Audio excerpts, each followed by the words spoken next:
It looks like you're watching. I'm gonna put this right here so this way it doesn't look. I am. Ready? No. Yeah, I'm ready. 3, 2, 1. Good morning, good evening, and good night, everybody. Hey, what's happening? Welcome to another episode of The Jump Cut. I am Nigel Fullerton. Sitting with me is Corey Taylor. How are you? Corey Taylor. And basically, this is a show that when we talk about TV, movies, and video games and everything geek.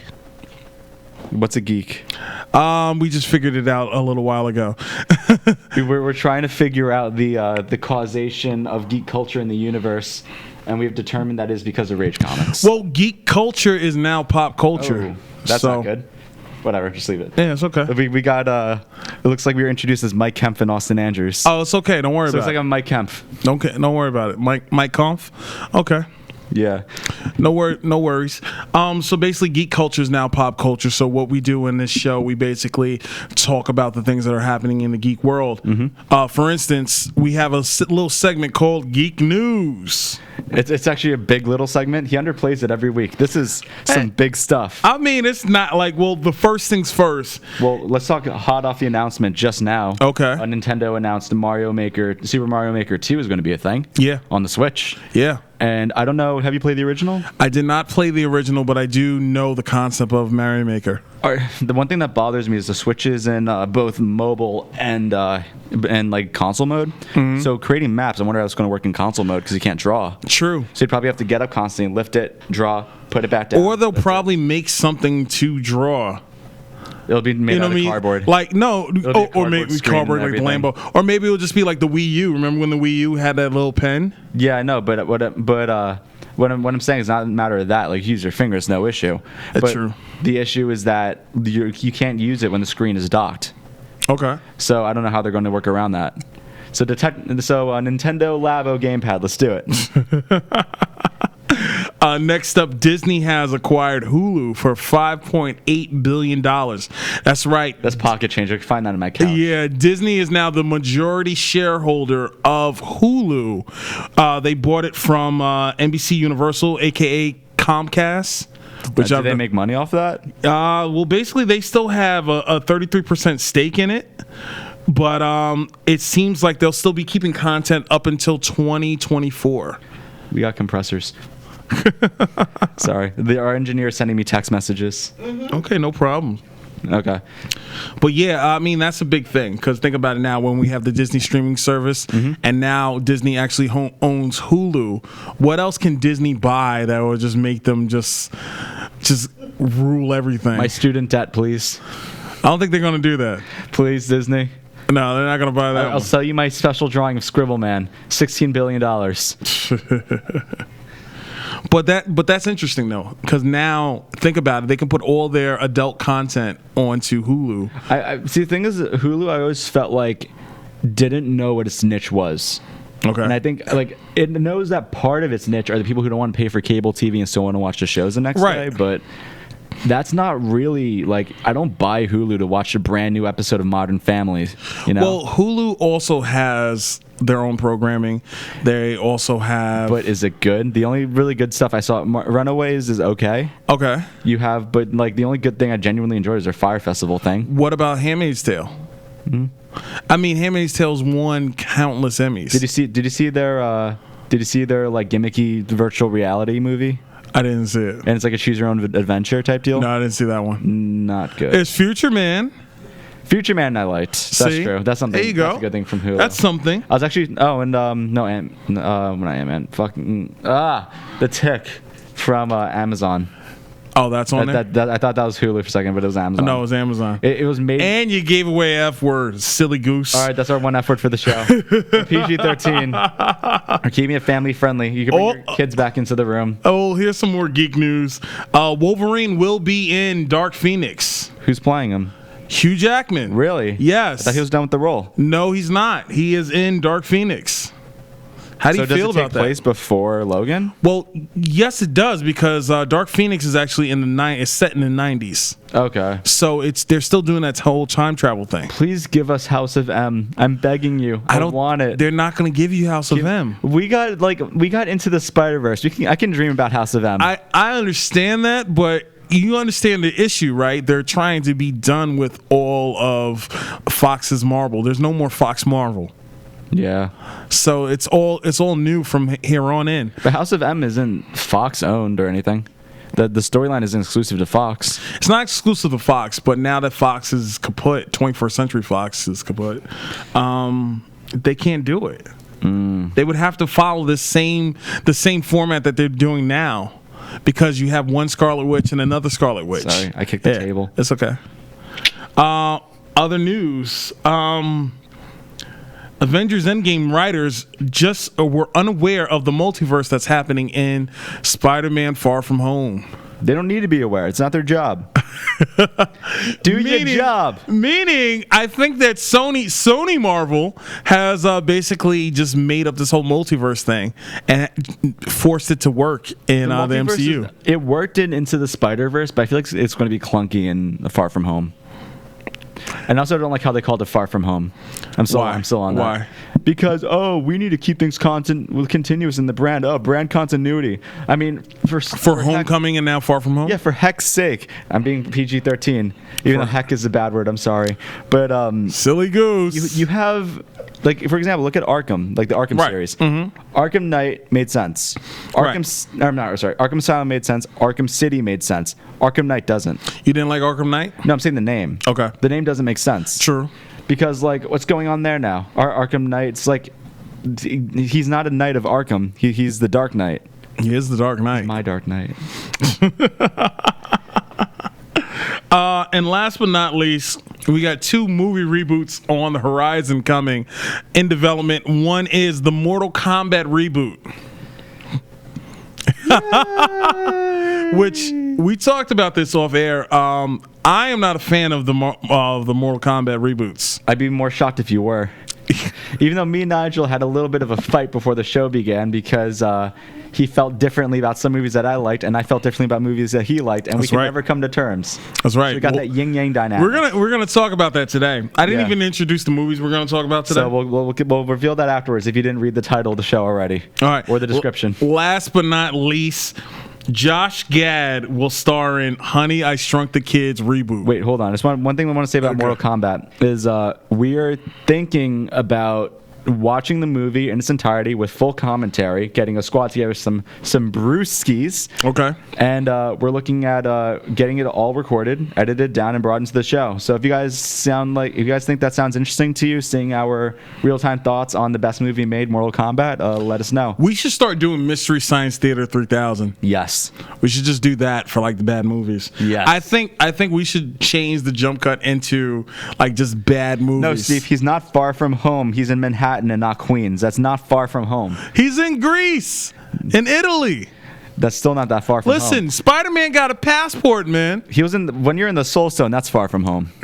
It wasn't confirmed if he was in the Soul Stone, so. If you got snapped, you're in the Soul Stone. True, but it wasn't confirmed.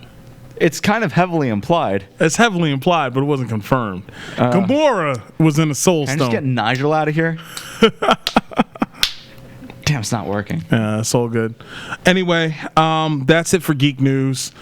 Let's start. Honey, I Shrunk the Kids, the goat of all movies. Just saying. Oh, yeah, but with Josh Gad, though? Yeah, why not? All right. That kills it for Geek News. Let's get into what we came here for, to review these movies. All right. Whole expletive off.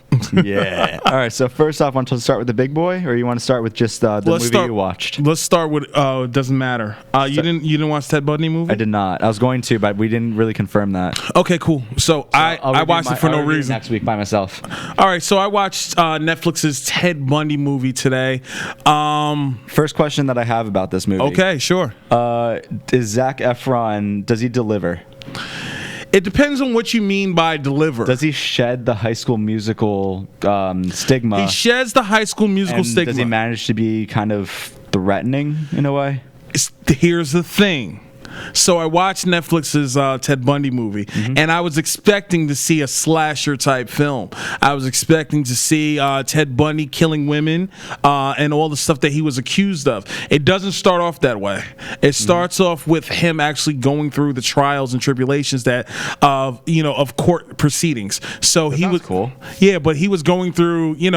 I think he was in Colorado at one point, and then he was in throughout the Midwest, different places. He ended up in Florida, like his last go round.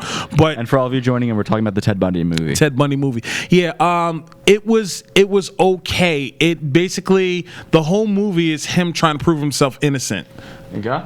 So he was a bit of Was he really trying? He was trying, really, because one thing I didn't know about, I don't know too much about Ted Bundy. I found out that he was a law student. I didn't know that. And he was trying to, because he was a law student, he was trying to prove himself innocent beyond a reasonable doubt. So it mostly pushed on that. The whole movie was about his trial, the relationship he had with a woman that he really wanted to prove that he was in love with her, and all of this stuff. He kept telling her, he's like, listen, I didn't do these things, I'm innocent. He would write her letters every day. I did not have sexual relations with that woman. What's that? One of the child actors from Haley Joel Osment. There we go. Haley Joel Osment's in the movie. It was really wasn't she also in High School Musical? It was the guy. Wasn't he also in High School Musical? No, he was in Full House. In The Sixth Sense. Okay. Yeah. Oh yeah, we were talking about that kid. Right. The kid that looks weird. But yeah, it Big was. Boy. The whole movie revolved around that until toward the end, where he basically confessed to the woman that he was in love with. Oh. And then that's where you see all of the stuff that he's done, like all the stuff that, like all the murdering, chopping off people's heads, and the whole nine. I wish I got a movie that was more like that than him trying to prove his innocence. I feel like it could be interesting from both perspectives, but I see what you're getting at. Yeah. I really wanted to see that because I was expecting that. Nigel doesn't like slow burns. I don't like slow burns. They must have hated Hateful Eight. I still haven't seen Hateful Eight. I still haven't watched Hateful Eight. I'm sorry, but I really wanted to like this movie. Don't get me wrong. Like I even stopped. I was gonna watch it late at night. I stopped it because I'm like, listen, I'm gonna watch it early in the morning. We're going to do this. We're going to commit. And I committed. I watched it, and it was okay. It wasn't bad. I'm not going to say that it was bad, but it was something that, like, to see him trying to prove himself the whole time, and the fact that he fired his lawyer, I didn't know that. He fired his lawyer and went and, like, just tried the case on his own. I mean, was he making progress? It seemed like it was, but then it seemed like he was just trying parlor tricks. All right. So was this movie like curated from the beginning from Netflix, or was this like, do you know if it was bought? It was bought. It was a Sundance movie, yeah. It was another Sundance movie? Oh, Netflix. You with your shekels. Yeah. All right. So up next, you want to do the big boy? Let's do Cabin in the Woods. All right, not the big boy. Okay, Cabin in the Woods. So, I mean, this is one of the movies me and Nigel argued about. Okay. I liked this movie a lot. I think that was really refreshing when I saw it. When I saw this movie, I heard that it was pretty meta. It was like, but I didn't really know to what extent. The way it was described to me initially was that it's a comedy, but a horror film. Okay. And I didn't know what to make of that because back then I wasn't really like super into horror yet. And when did this movie come out? Mid 2000s. I don't know the exact year. Okay. But the movie is. But the movie, what it is basically it starts off like a typical slasher, but then you slowly find it out. And spoilers if you haven't seen it yet, but it's been like a decade. So yeah, get yourself together. It's not like it's Endgame, which also spoilers. Yeah. So the whole point of the movie is that you see the guys are going off into the woods to go to basically stay with one of their relatives' cabins, and it looks like it's going to be a like a typical horror movie type deal, like similar to Friday the 13th. Yeah, it feels that way. And that's kind of what they're going for, like, the creepy guy that's giving the foreshadowing of the movie and everything. But then it cuts to a laboratory, and you see that there's people orchestrating what's going on, taking bets on what zombies or whatever they're going to throw. Yeah, zombies, werewolves, a big giant bat. And you see that they're in a giant like warehouse, and you see that they're conducting experiments all over they're conducting experiments all over the world. Like you have one in like Japan, you have one in America, you have one in Spain. It's going everywhere. And the way they're kind of conducting this is that you're finding out that there's a demon that they're trying to appease. Where the way they can do that is by sacrificing blood to it. Yeah, it was mostly blood sacrifice. Yep. Yeah. So and all the people had 2011 it came out. Yeah, 2011. I just looked it up. All the people had certain tropes. There was the fool, the virgin, the jock, the whore, the stoner, and the student. The stoner boy. Yeah, he was the fool. Yeah, he was great. But was he the fool though? I mean, he was pretty red pilled. I mean, he did have a large coffee cup that extended into a bong. Yes. And he fought with that bong viciously. Yes, but he was also he knew what was going on from the beginning. I mean, well, he was paranoid. He was woke. He was red pilled. He was paranoid. Based. Or baked. Nah, bait, not possible. Come on, let's be real. But yeah, he was paranoid the whole movie. I mean, this guy looked at a camera and found the wire and didn't think, oh, I'm in a reality show. Yeah, but it was just so smart. It was done so smart, in my opinion. Like the way that Chris Hemsworth. The reason I told Nigel to watch this was because Chris Hemsworth is in the movie. Yes. I wanted Nigel to kind of see a bit of Chris Hemsworth before he became Thor. So I thought he was pretty cool in this movie. I think it was the same year he was Thor. But like before he was like known as Thor. Right, known as Thor. So like nowadays you can't look at Robert Downey Jr. without seeing Iron Man. You can't look at Chris Hemsworth without seeing Thor. Which is weird because Robert Downey Jr. has an Oscar for Chaplin. I love what he did in The Soloist. I wasn't The Soloist with Jamie Foxx, right? Yeah, that's the one with the violin. Yeah, I wasn't really a fan of that movie. It was really slow. It was really slow. All right. Another news, Nigel doesn't like art. Hey, listen, The Soloist, I've seen the movie. I didn't really particularly care for it. I think that, but like looking into Cabin in the Woods, it was a very smart take on like a typical trope, but kind of like what Scream was with Wes Craven. And seeing that you have these facilities where they are bringing in monsters, making references to other movies and franchises without that copyright infringement, was really smart in how they did it. And you can see that in the movie, they're kind of choosing their fate based on what object they select, you know? And that like all that together is really kind of refreshing. And while it is kind of a horror, it didn't really scare me. It's not it got tense at points, but it was mainly a dark comedy. A couple things that I did like about it. Josh Whedon produced it. As soon as I saw it come on, and I saw that Mutant Enemy production company, and I was like, oh. And then the girl from Angel, which her name escapes me, she's in the movie, and I'm like, okay, this is a Josh Whedon thing. I know it from now. So the beginning confused me a little bit because you had these people. It starts off in the lab, and these people are like kind of betting, I guess, on something. I don't know what it was, but it was like just small talk. And then you have all of these people getting into an RV, going to the woods, which I always think is a bad thing, a bad trope that happens in movies. Yeah, but that's kind of the point, which I really liked about it. But I kind of really got deep into what I liked about it overall. It's just a fun movie, but you didn't like it? It's not that I didn't like it. It was I saw it coming.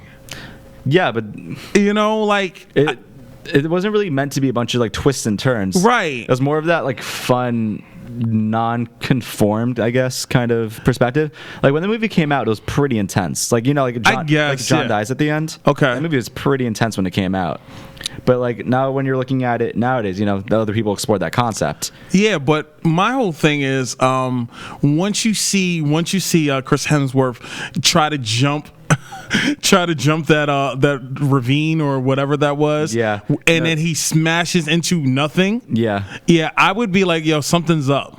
Yeah, and I would be like, no. It's not going to work. They were, but they also had revelation points a little bit earlier on too. All right, cool. But how do you get in an RV and not see that there's something inside? They didn't check. The first rule of horror is they never check. No, that's BS. I call BS on that because basically anytime you go into a car, and whether you're a passenger or the driver, you look in the back seat. Well, that's what you should do.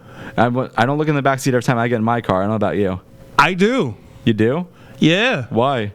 I don't like. I think it's because of the age difference, but there used to be a story about somebody being in your back seat and this truck was giving like the high beams. Yeah, I don't know if you remember that. Do you? Yeah, there used to be a story about the high beams, and the guy kept like this girl was driving, and someone was in her back seat, and there was a trucker behind her that saw somebody in the back seat, and he kept putting on his high beams, and she's like, "Why is he doing this?" It was a murderer in a back seat. Yeah, but you know, but where we I'm are. just telling you. But where we are, I mean, engineer over there, do you check the back seat of your car every time you get in? Absolutely. What the hell are wrong? What's wrong with you people? Hey, listen. What? It could be vampires. It could be Ted Bundy. It could be the Son of Sam killer. You don't know. Listen, your engineer lived through the Son of Sam killings. Vampires you can't see in the rearview mirror. I mean, I was more threatened by living through. I was more threatened by living through the DC snipers. The DC sniper? Yeah. I wasn't scared of that. I mean, when you live in DC. I mean, when you live in DC, listen, the sniper only shot people during lunch breaks. You ever notice? Like, it was always around 12 to 2. What a coincidence. And that's when I stepped out. That's whenever I got out of school. Hey, listen. So it was in DC. You were living in DC then? Yeah. Oh, well, then, yeah. Yeah, then you got an issue. But yeah, I'm sorry I didn't check the back seat. Yeah, you should have checked the back seat. If you checked the back seat, you wouldn't got shot. That's all I'm saying. Listen, horror movies are real the scars sometimes. are still there. Horror movies are real sometimes. Like, there's a long time where I wouldn't go to the beach because I knew Jaws was there. I also check my back seat for a Ted Bundy vampire regularly. Exactly. Ted Bundy is a vampire. You don't know. Ugh. You don't know. Anyway, what else didn't you like about this movie? I mean, the toward the end, like once it got to the meat of the movie, because all of the cabin in the woods type thing was all BS to me because I knew it was fake. Like I saw that coming. What I really wanted to get to was the other part of it where to see how they're going to get out of this. That was my main thing. Once they stopped with this whole fake cabin in the woods thing, and then the stoner guy, he found like that little secret passageway door. Yeah, that's when I was on board. Everything else before that, I'm like, that's the whole last half of the movie, though. Exactly. I like the last half of the movie. That's what's so brilliant. It's like the first half of the movie, you start off with a kind of cliche, fun horror flick. Well, one cliche that I was happy didn't happen: the black guy didn't die first. Yeah. Oh, that's the guy who played. That's Jesse Williams. Yeah, but he played the guy in Detroit Become Human. He played Marcus. Yes. He did a damn fine job. Yeah, there. Jesse Williams, also from Grey's Anatomy. And you know what's weird? The first time I saw that movie, I'm like, oh, it's Jesse Williams. Second time I see it, I'm like, wow, that's Marcus. But yeah, that was the cool thing about this movie. Like, I was like, oh, the black guy didn't die. Okay, so that's the only trope that they didn't go with, which is pretty cool. I mean, I rarely see that trope followed, to be honest. I've seen it followed and not followed, so it's like I like more when I watch. Honestly, I watch for it. Like when I watch horror movies, you got to watch old horror movies. I do. That's when it's followed. Like there's an old Jason movie where there's this black guy who's Miguel Nunez, who is dressed up as Michael Jackson. And he's like gets killed in like a porta potty. He's like, "Hey, baby, I gotta go to the bathroom. Hold on, let me whip out this monster." And then all of a sudden, but wasn't I know Alien 3 I think had that trope too. Alien 3, no, because Rock stayed alive. I'm talking about Charles S. Dutton. Okay, he was alive. He didn't die first. Charles S. Dutton is probably there's not too many black people in Alien 3, but Charles S. Dutton is the most prominent one. He's the bald guy. Okay. Man, that movie is not good. I've seen, actually, you know what? This past summer, I watched Aliens 1, 2, and 3. I like the first one a lot. I'm leaning more toward the second one. I don't know, man. I watched the second one, and it just didn't do much for me. I like the action in it, and I like to see Ridley in that exoskeleton thing. Basic movie fan guy. I mean, hey, how are we going to review movies? We don't even do jump cuts on our show. The Jump Cut. What is this? Listen. I don't know what to tell you. Yeah, I'm going to cancel us. I don't know what to tell you. Some things are good, some things are bad. Some things you have to watch like at the peak, like at noon, and some things you have to like keep your attention. If it keeps your attention, then that's cool. To be honest, that's kind of how I am with Game of Thrones. That's why we're not reviewing it, because whenever I attempt to watch it, it's like when I watch these movies, a lot of times I work, so I gotta check what I'm doing on the computer, emails, things like that. And if I look down for like a second, I'm lost. Same thing with me. And that's like that's honestly, it could be both viewed as valid and invalid complaint. Mm-hmm. But with the show, there's so much going on, it just kind of gets really hard to keep track, like with who everyone is. Right. Like I watched season 1 and part of 2, and I liked it, but just it didn't do a whole lot for me. Yeah, I'm not a fan of all that but thus thou and there stuff. Anyway, I really liked Cabin in the Woods, and I do thoroughly recommend watching it. Nigel, what do you think? Like I said, it was okay. Once you get past all the fluff, it's cool. I call it fluff because it is fluff. Listen, not fluff. There's so many things. There's so many tropes. Like the girl makes out with a wolf. Chat, get in here. Tell me if there's a fluff. The girl makes out with a wolf. This is pretty gross. It's pretty gross. Like it's just, you got the virgin. Like there's so many tropes. Like I knew everybody was gonna die except for the virgin. But that's the point. I get it that's the point. I get it. All right, now that you established the point, get me to what I need to get to. The kills weren't that cool. Yeah, but they were fun. They weren't. It's not like Halloween where you have Michael Myers mounted dude on the wall and then just sit back and admire it. I don't know. No fluff aside from that wall. That wall was some BS, man. All right, so yeah, I recommend watching it. Now we're going to go into Detective Pikachu, the start of the Pokemon cinematic universe. All right, you're going to have to talk about this more because I can't. You just don't like it? No, I fell asleep, man. You fell asleep? Jigglypuff sang, and I was Jigglypuff sang, and I woke up, and there goes Ryan Reynolds, and I'm like, uh-oh. You fell asleep during the whole movie? Hey, man. Mate, you saw this movie like 2 hours ago. Hey, man, I seen the mime. I saw Mr. Mime. I saw him do his thing. You had a week. Oh, my God. You had a week. I just watched it a little while ago, man. Nigel, you're infuriating me. I'm sorry. I watched it, though. I was there. I'm getting the big angry right now. Okay. I was there. I saw it. Goodbye, fellas. That's the boys from Tales from the Bottom of the Ocean. Yeah. They're going back in their submarine. Good. So, but anyway, Detective Pikachu. Yeah, man. So, basically, this movie is the first good video game movie that I've seen. Okay. And good, I say, is in like, you're like, you perform bottom of your class for a bit, and then like you give like your first decent paper, and then the teacher's expectations for you are so garbage. She just looks at it and you're like, wow, that was really good, Jacob. A very good assignment. Mm-hmm. Good job that you handed in. Your grammar is trash, and your thesis isn't really well developed, but it's better than the shit you've been throwing on. So that's kind of the way I view this movie. It's the way the movie starts off is you have a character who's very resembling of Ash Ketchum. With the red hat. But I saw that trope a lot with the red hats. Like, he wasn't the only guy that had a red hat. But I think that's what they're trying to get at.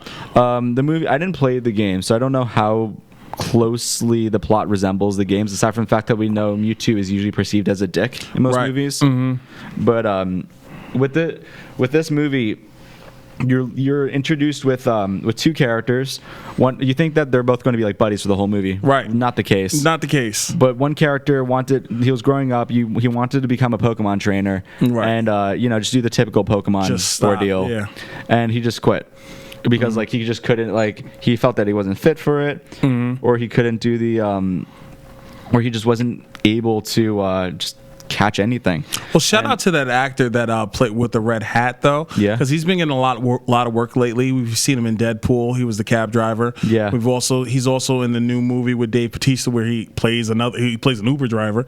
But he's getting a lot of work lately. Yeah. Shout out to Justice Smith also. He's cool too. So yeah, we're gonna get into all that. But one thing I just wanted to start off with is that when you're introduced to this character, you find out that his father was a cop on the force, Right. who he was a head detective, very renowned for his work. Who then you find out died, and the son is left in shambles, and he meets his father's old Pikachu, and they start their adventure.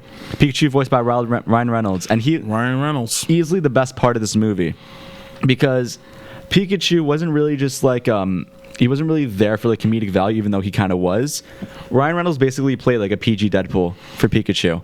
And even though Danny DeVito should have been Pikachu and Ryan Reynolds stole that thunder, I don't think I would like a Danny DeVito Pikachu. I want Pikachu to get thrown in the trash. I wouldn't like a Danny DeVito Pikachu. And he needs a monster condom for his Magnum dong.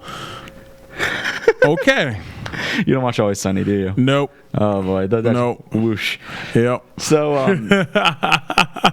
but Ryan Reynolds did a really killer job with it, and I watched this I saw this movie in Midtown. Okay. And I watched it like a late night showing, about like a 10 p.m. showing, and I was in an audience full of like adults mainly. Okay. Except for there was like a handful of kids, and you have kids in the movie theater at like 10 p.m. Come on, what you doing? What you up to?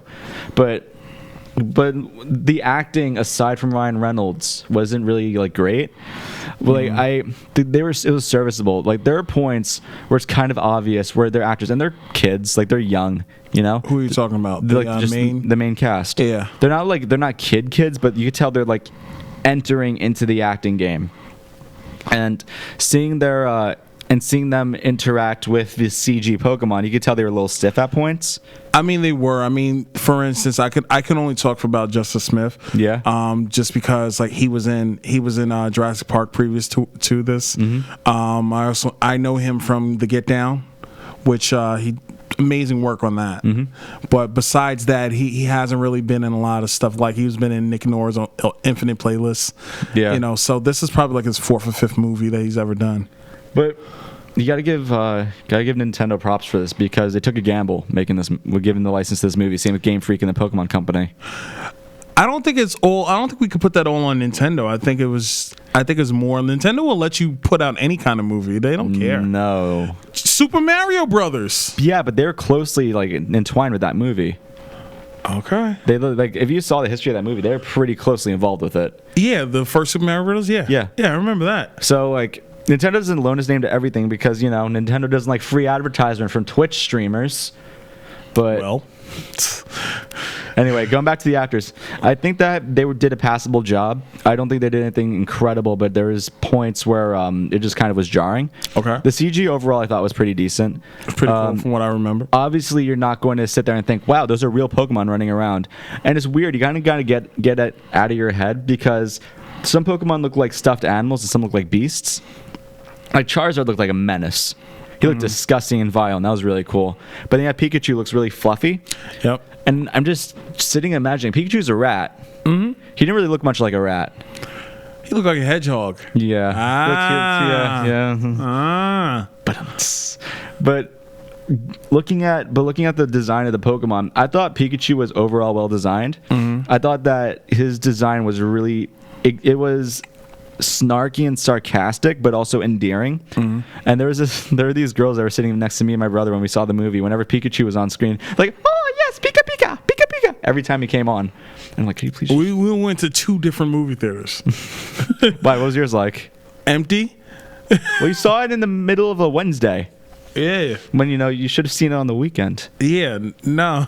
I had things to do. So did I. Like seeing Detective Pikachu. I watched that. See, I'm not as like excited about it as you are. Like I had to give it. I was like, all right, I'll go see it because it's something.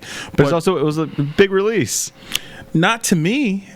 I didn't grow up with Pokemon. I thought it was. It doesn't matter whether you grew up with it or not. It's a big release for like people. We were talking about video game movies for a whole episode. Yeah, and video game movies suck. And this didn't. Listen. But you wouldn't know because he fell asleep, did you? Listen, Jigglypuff was singing, man. You know.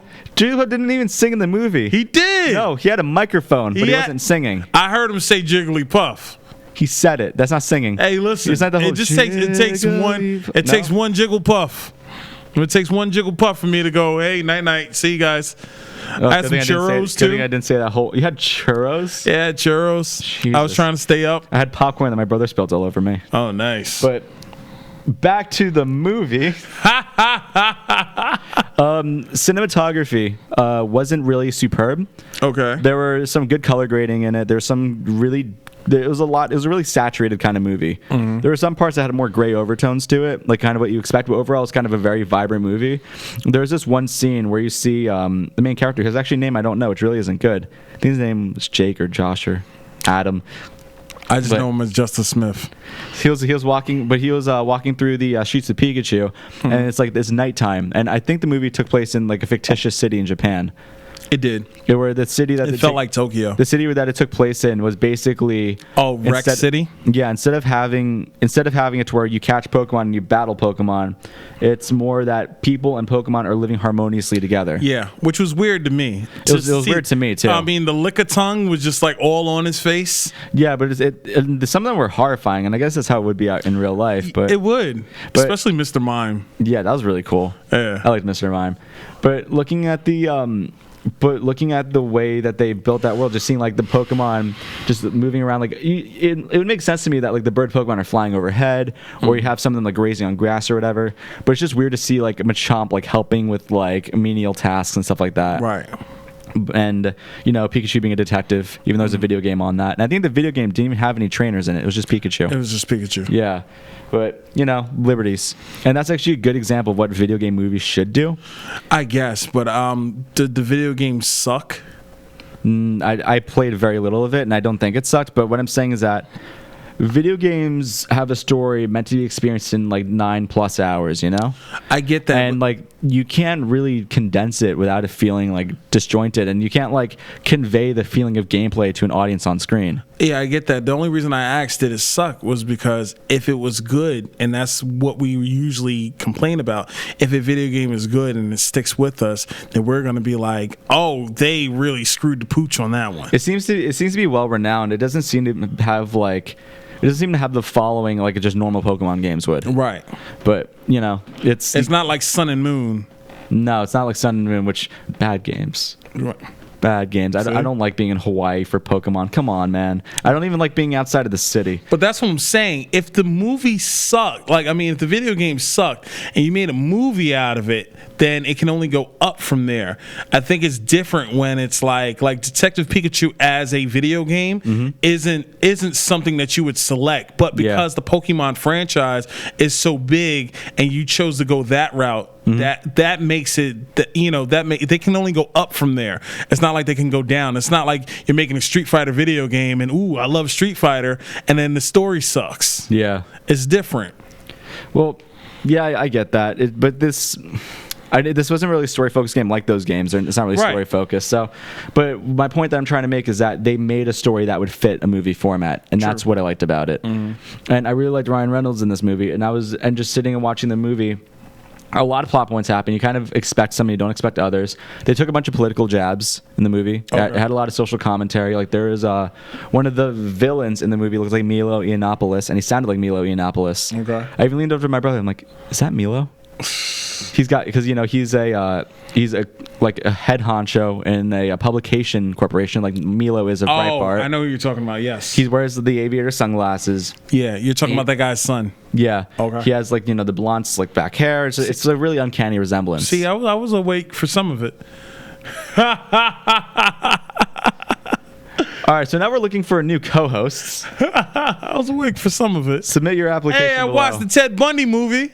You watched a Ted Bundy movie. Did you sleep during that? Nah, I was awake. Jesus, Nigel.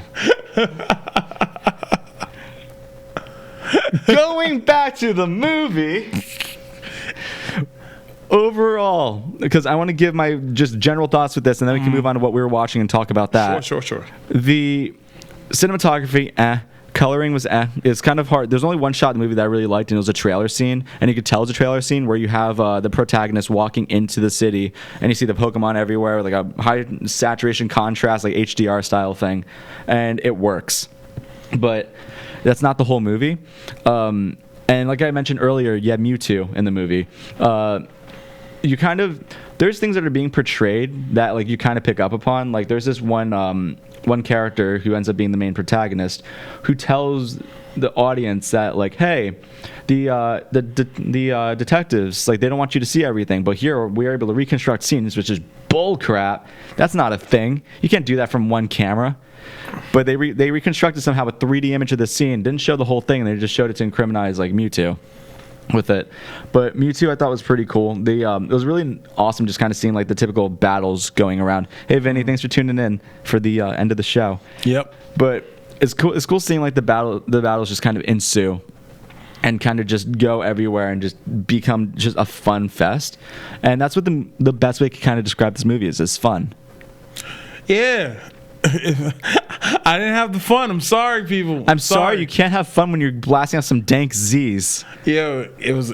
I had fun sleeping. Did you dream about a good movie? No. What'd you dream about? Listen, dude, there was like 3 kids in the whole movie theater. My movie theater was just a bunch of drunk adults. It was great. Oh no! See, I would have probably had fun in that like aspect. I didn't. I mean, you could have taken a train and meeting me there. I could have. You're right. I was knocked out. Opportunity wasted. And listen, this is what I do when it's an empty movie theater. I take both seats. I move the armrest back. I recline both chairs. I have one leg on one leg on the other. And man, listen, I don't know. God just wanted me to sleep. It was God. But I didn't want you to sleep. Mewtwo made me sleep. He said, "Hey," he did his little power to me, and I went to bed. What? Mewtwo, Jigglypuff, all the rest of them people. What are you on about? And I woke up and I'm like, hey, it's Ryan Reynolds. Oh my. Nigel, what are you on about? My lord. It was Ryan Reynolds. And I was like, oh, hey, what's happening? What it do, fellow gamers? This is the Jump Cut, where we talk about movies and Nigel's sleeping patterns. Yes. That's what the 2 topics of the show. I watched the other 2 movies. What can you... The movie was really fun. Okay. It was because I keep having to retract because I'm losing my thought because you. Movie was really fun. Yes, the movie was really fun. Look, delving into it, you have the development of these characters. You have the bantering between Pikachu and Psyduck, just being like Pikachu's being pretty meta in this. Yeah. He's like, your Pokemon is a ticking time bomb. Yeah. He's like, I like that. If drugs are bad, and if I piss off this Pokemon, his head's going to pop. Yeah. He's like, why do you have this thing? What made you think this is a good idea? Yeah. I was awake for that part. And I really liked the bantering with Pikachu because overall, it made the movie for me. Because if you didn't have Pikachu be as charismatic and fun, and you didn't have Ryan Reynolds having as much fun with the role as he did, the movie just wouldn't be entertaining for me. Yeah, this movie was like a Pokemon Lethal Weapon. Yeah, and if you're... Detective Pikachu is just too old for this. He almost caught me. Jesus Christ. The movie is an easy watch. It's not a very, like, if you're able to stay awake, if you get your full 8 hours. Yeah, Nigel, killing me. 8 of those. I'm resting this all on my shoulders. The movie is a really easy watch. If you watch this entire movie, you can easily watch in one sitting. You could probably watch another time. It's friendly to have with kids. There's a lot of jokes in the movie, which I'm glad they're bringing back to these PG movies. There's a lot of jokes in this movie that can be geared towards adults, like Pikachu saying he hurt his berries. Yeah. Stuff like that. Just the things that adults would get and kids wouldn't understand. And there's a point in the movie where when Ryan Reynolds comes on screen and he's just talking, being normal, and everyone's dying of laughter in the theater, and then it's just relentless. Every time he just says a word, and it can be something super serious, like, "Hey kid, how are you?" Laughter throughout the entire theater, just roaring. And there's kids in the theater. Why I mentioned there's kids there, and the kids are talking to their parents like, "Why is that funny?" But we're also accustomed to Ryan Reynolds being that irreverent character. Right. That's kind of what we stick with, and that's what we like. That's kind of how we view him. So seeing him in this movie, just playing a normal guy, was still like just hysterical. And it's miraculous that he made it back from, like, because he was on a bunch of really bad movies before before he went on Deadpool. Like R.A.P.D. and like Green Lantern. Yeah. It's just he was on like a losing spell. But he was in Just Friends. Yeah. Yeah, that's a movie. Blade 3. That is also a movie. The Proposal. Gee, you're killing me, man. I know. Listen, we liked him from Van Wilder. He's okay. See? But Ryan Reynolds saved this movie. So that's what the point that I keep trying to illustrate.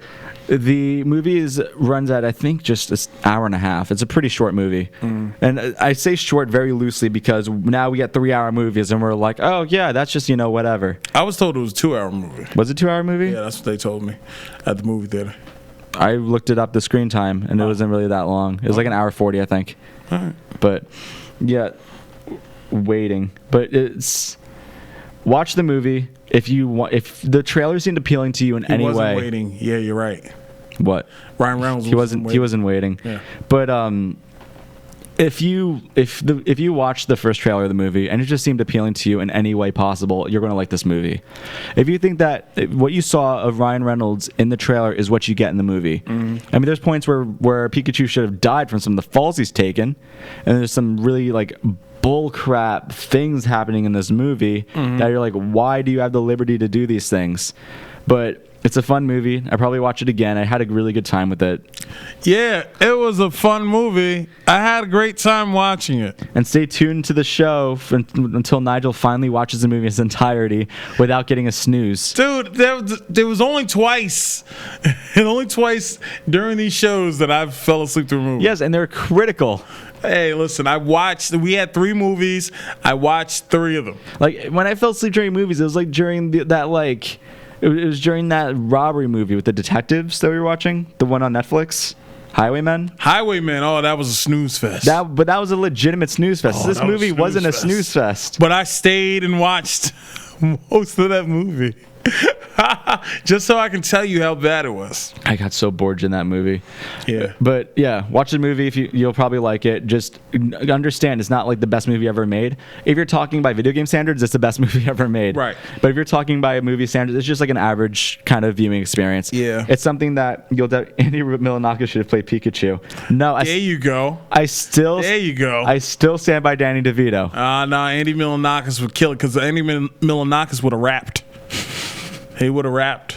Even more reason why we needed Danny DeVito. Nah, he's already an Eminem. Jesus. But yeah, watch the movie. You'll like it. But that brings me to like what other. What are we points. watching? Detective Pikachu. Oh, okay. That's what I'm trying to give my final thoughts. Oh, I'm sorry. I thought you were moving on to the topic. Do you want to pitch in with whatever you saw? Yeah. Anything that you liked or didn't like from the 2 minutes that you were awake for? Yeah, it was a cool movie, man. Watch with your kids. So that gets me thinking.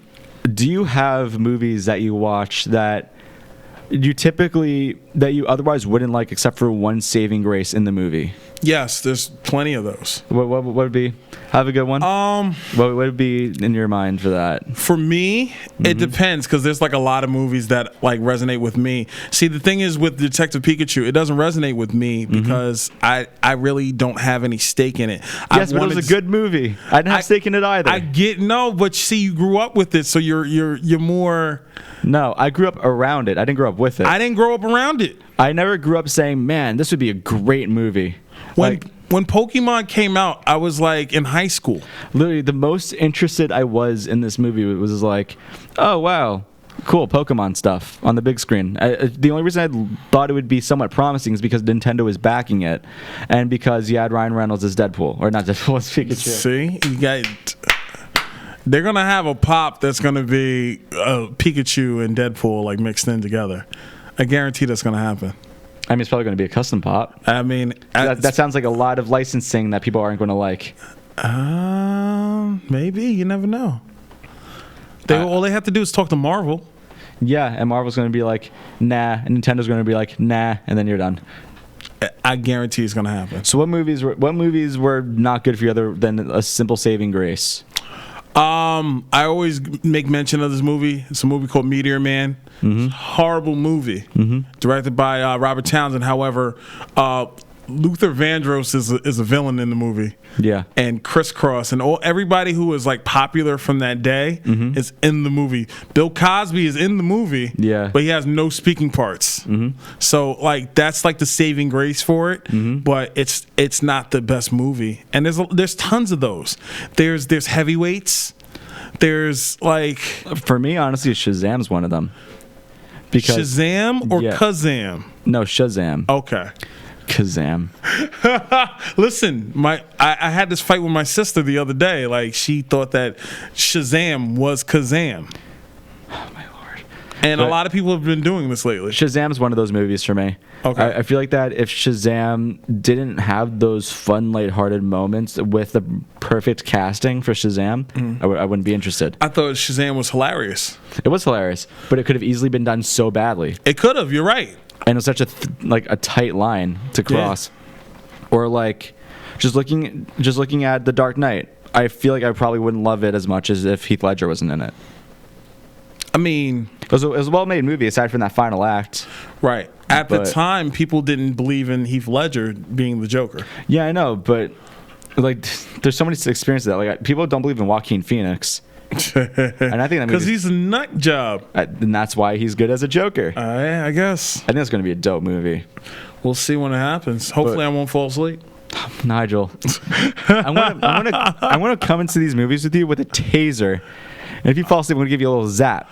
I'm going to set it at max voltage too, so you'll just be suffering from electrical pains for the rest of the movie, just like, keeping your eyes open. I'm going to do some Clockwork Orange type deal.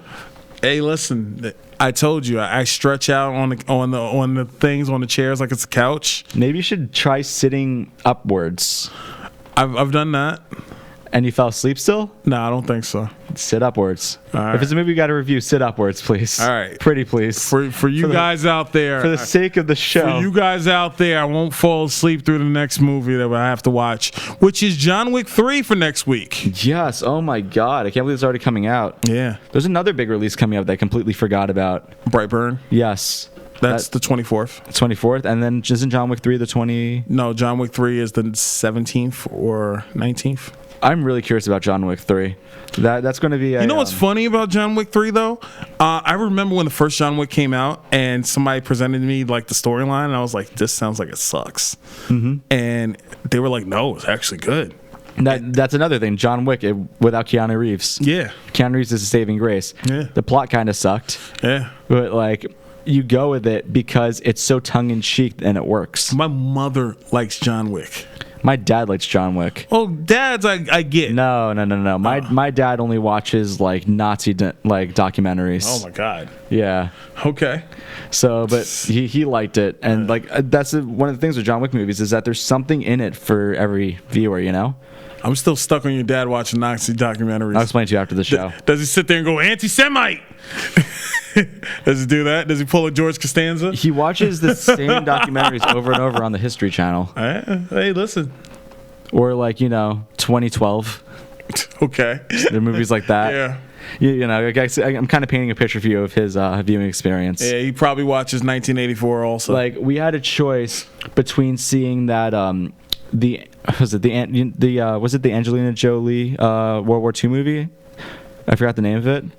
We had a choice between either seeing like that or This Is the End. Yeah, he's not going to want to watch This Is the End. And This Is the End was so good, but he always like leans towards that like other stuff. So, but anyway, we're approaching the end of the show, and we like to do a segment that we haven't had time for in so long because we've been overstacking our show. So, Nigel Fullerton. Yes, sir. What are you watching? I'm watching a documentary called Of Mice and Men on Showtime. It is about Is it about the band or the book? No, it is about the Wu-Tang Clan of Mics and Men. That's what it's called. Gotcha. Yeah, it's about the Wu-Tang Clan. It's a 4-part documentary. It's pretty interesting. I like it.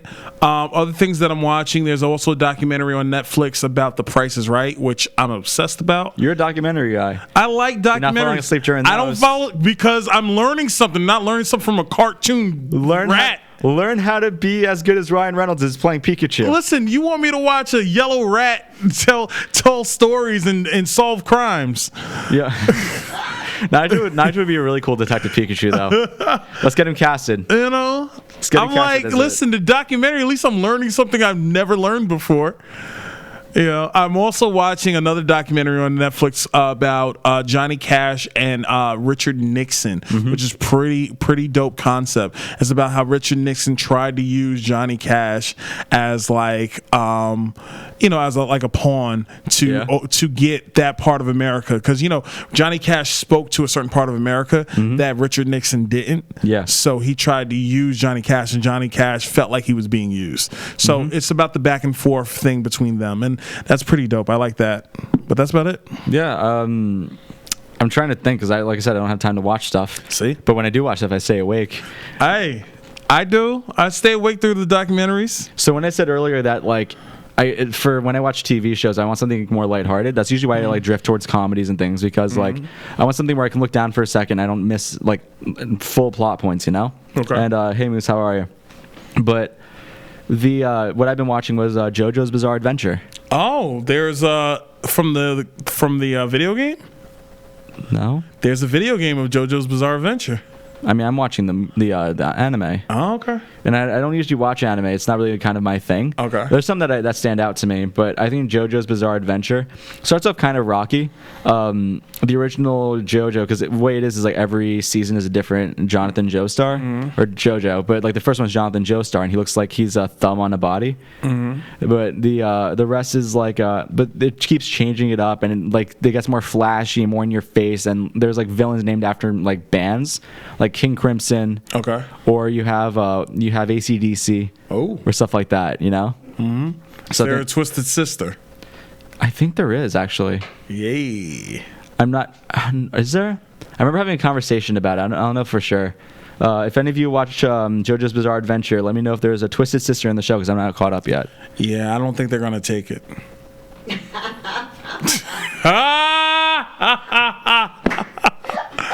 Come on! I want to rock. Come on! All right, the show's over. Get out of here. We're done. Engineer, take us off.